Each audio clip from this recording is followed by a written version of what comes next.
my life in your hands.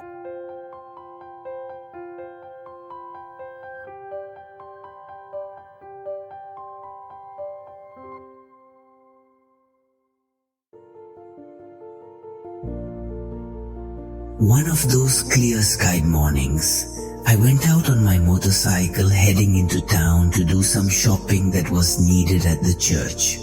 A prayer before embarking on the trip, backpack on his back, helmet on his head and gloves on his hands, he hurried to arrive on time and find fresh produce. The road was in bad shape. Fortunately, it wasn't raining that day and the hot sun was drying the wet earth. The trip went smoothly.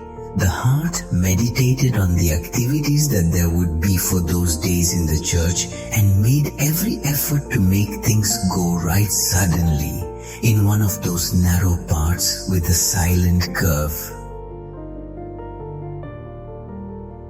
A truck was coming in a hurry in the opposite direction, and seeing the proximity, both drivers braked as much as we could, but the crash was inevitable. 1 second passed and I flew through the air and was hanging from the windshield of the van. The driver and his partner went down to see if I was dead. The bike was broken and useless, however.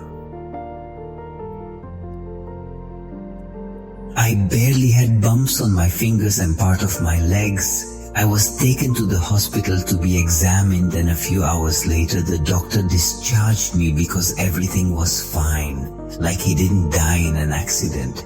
In this way, a head-on collision was no wonder, and yet the only thing harmed was the motorcycle and the truck for one reason or another. God did not allow greater things to happen. However, if death will come at an unexpected time, when youth is still vigorous and there are no diseases to announce it, how sure could we be that we will rise at the coming of the Lord?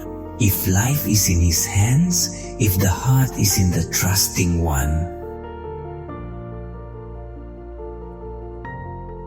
if neither high nor low, nor death nor anything separates us from the love of Christ, then whatever we have to live, we will do it with assurance of eternal life in one. Second, it can change our lives, but those who love God, all things help them for good.